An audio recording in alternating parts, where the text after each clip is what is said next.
remember the first time I walked into one of those buildings. Young, ambitious, convinced that getting close to where the money moved meant some of it would move toward me. But I kept watching what happened to everyone else inside the machine.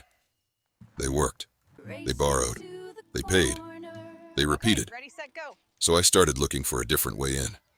The early years were not glamorous.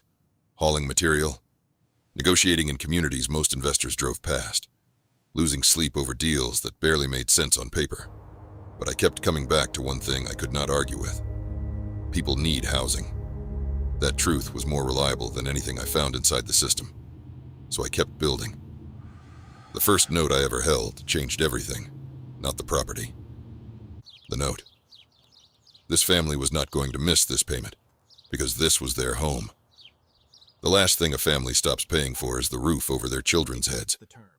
That is not a financial theory. That is human nature. Monthly. Fixed.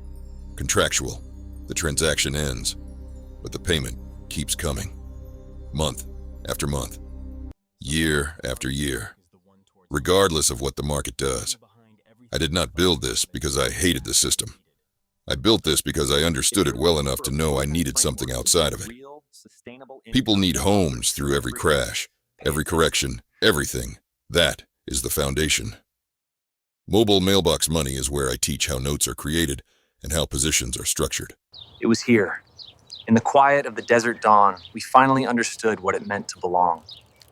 This is the place. Silvercrest is where accredited investors step into performing positions already sourced, structured, and paying. I spent years building outside the system, so when people were ready to exit it, there was somewhere real to go.